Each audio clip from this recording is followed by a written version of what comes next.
Walter Reyes died in March 1998 in Roswell, New Mexico, at 64. The last coherent sentence he managed to say to his daughter, Linda, described, in his words, the same gray faces since 1961. It came out slow, between morphine doses, in a hospice room that smelled like antiseptic and old carpet. Linda didn't write it down that night. She didn't think she'd need to. Her first instinct, and the rest of the family's, was to write it off as the drugs talking. Nobody in that family tree had ever mentioned aliens before, so why would Walter mean it literally?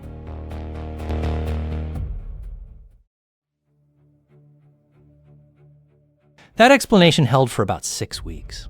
Then Linda went into the attic to clear out her father's things and found a locked metal box she didn't recognize, wedged behind a box of Christmas ornaments and a broken record player. It took her brother, Daniel, 40 minutes with a hacksaw to get the box open, since the key was nowhere in the house. Inside was a notebook, 214 entries, each dated, going back decades, bound in a cracked leather cover stamped with the logo of the Atchison, Topeka, and Santa Fe Railway, the company Walter worked for from 1959 until his retirement in 1993. The first entry was dated August 1961, the exact year Walter had named on his deathbed. The pages weren't rambling. They were sketches, mostly, of humanoid figures with large black eyes, drawn with the flat, careful hand of a man used to technical work. A diary written by a dying man in delirium is one thing. A diary started 37 years earlier, sealed away before anyone thought to doubt him, is another thing entirely. That gap between the confession and the box is the whole story here. His life was a locked diary the family only got to open after the final page was written.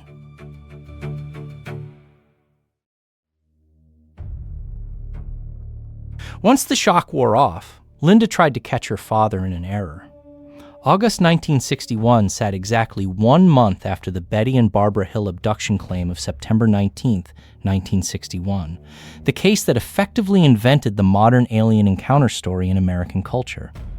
If Walter had simply absorbed that story and rebuilt it as memory, this would be the tell. But nobody in the family ever heard him mention the Hill case. Not once.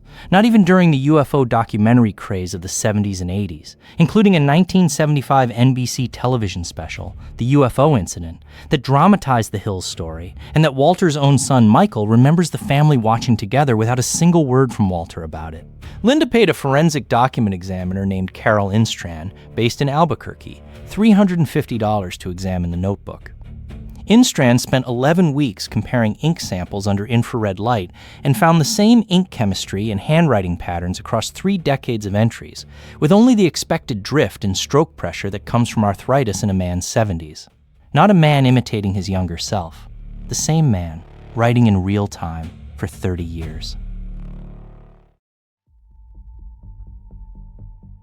With forgery looking less likely, the family turned to the pattern inside the notebook.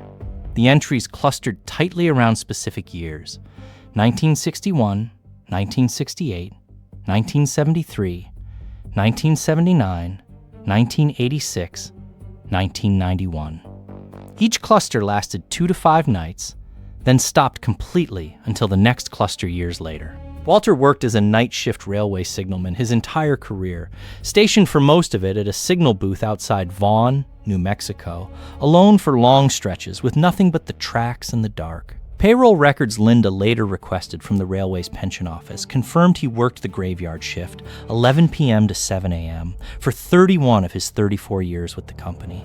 Those solitary hours line up, almost too neatly, with every date in the notebook. Either something found him precisely when he was most alone, or his own isolation was quietly building the story from the inside.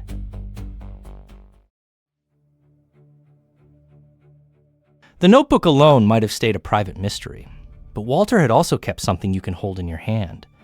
Tucked inside a small mason jar since 1973 was a metallic fragment, roughly the size of a thumbnail and weighing 4 grams. Something he claimed had been left behind after one encounter near the Vaughan siding. In 1994, he had it tested by a private lab in Albuquerque called Sandia Materials Testing. No fanfare, no press, paying out of pocket for the analysis. The report, dated November 3rd, 1994, and signed by a metallurgist named Roger Keppel, described it as an unidentified nickel-iron alloy with a ratio of roughly 68% nickel to 30% iron, plus trace elements the lab couldn't fully isolate, and no listed manufacturer match in any database Keppel had access to. That report and that fragment still sit in the family's possession today. Not in a museum, not in an evidence locker, just kept, the way you'd keep a strange photograph you can't throw away and can't explain. That fragment is the closest thing to proof this story has, and exactly the kind skeptics love to challenge. A retired psychologist named Dr. Ellen Marsh, who reviewed the case files for a regional folklore archive in 2011, offered a tidy counter-explanation.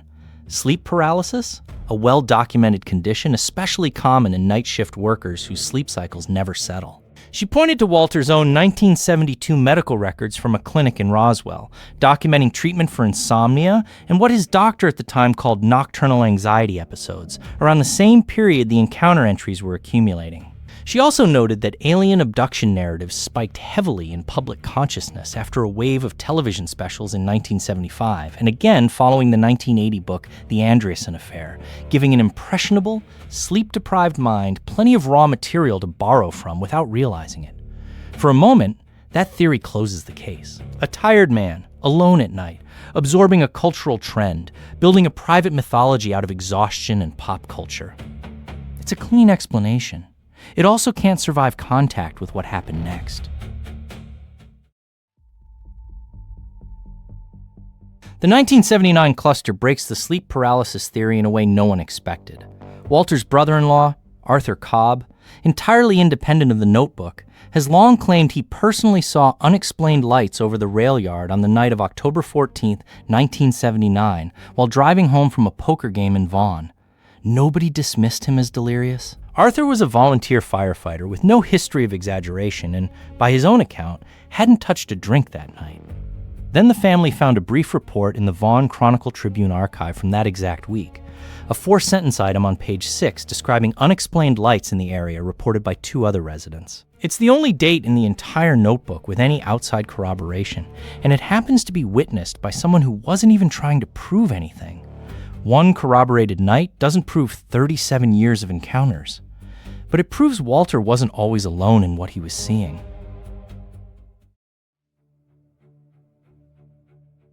And yet Walter never once tried to capitalize on any of it. The notebook, the fragment, the 1994 lab report, none of it was ever shown to a UFO research organization while he was alive. Not the Mutual UFO Network, not the Center for UFO Studies, not even the local Roswell Historical Society that actively solicited stories from residents in the 1990s. Linda says her father refused all public attention, even turning down an invitation in 1995 from a local radio host doing a Roswell anniversary segment, even though he clearly believed his own story enough to document it for decades in private. The Deathbed Confession was the only public testimony he ever gave in 64 years. A man doesn't build a paper trail like that and hide it his whole life unless silence mattered more to him than being believed. That refusal to speak until the very end is the locked diary again, except now we understand why.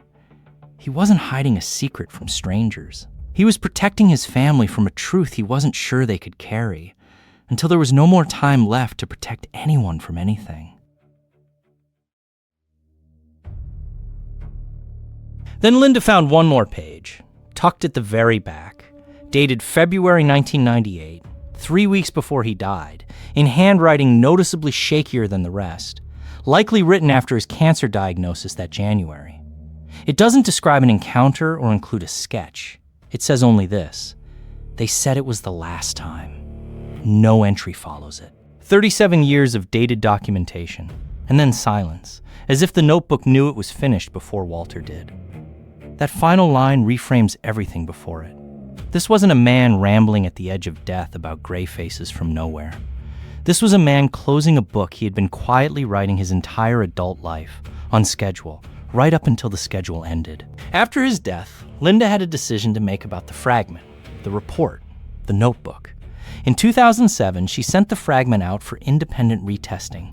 this time to a university materials lab in Las Cruces that agreed to run the analysis anonymously without disclosing the sample's backstory to the technicians. The second lab, using mass spectrometry unavailable in 1994, confirmed the same unusual alloy composition the first had found, roughly 67% nickel and 31% iron, but still couldn't identify where the material came from or match it to any commercial or aerospace alloy on record. The notebook itself, she has kept private, never published, never handed to a network or research group looking for headlines, turning down at least 2 documentary producers who contacted her in 2015 and 2019 after word of the fragment quietly circulated among regional UFO researchers. It stays in the family, the way Walter kept it, open now only because he can no longer choose otherwise. None of this adds up to proof. No fragment, no matching light report, no consistent ink chemistry actually proves alien contact happened to Walter Reyes. But none of it adds up to a clean fabrication either. 37 years of quiet, dated, physically consistent private testimony, kept from the world, kept even mostly from his own family, is not the profile of a man chasing attention. It's the profile of a man recording something he believed was real, whether or not it actually was. Psalm, Confessions, Oily Comb, Sen, Tears, Nothing, LFTO, Luft, T.O. Los. Walter Reyes spent 37 years writing a story he refused to sell, publish, or defend to anyone outside his own house. Whatever was in that attic box, he trusted it only to the people who loved him, and only once the cost of being disbelieved no longer mattered. Do you think a lifetime of private, consistent testimony deserves more weight than public evidence ever could?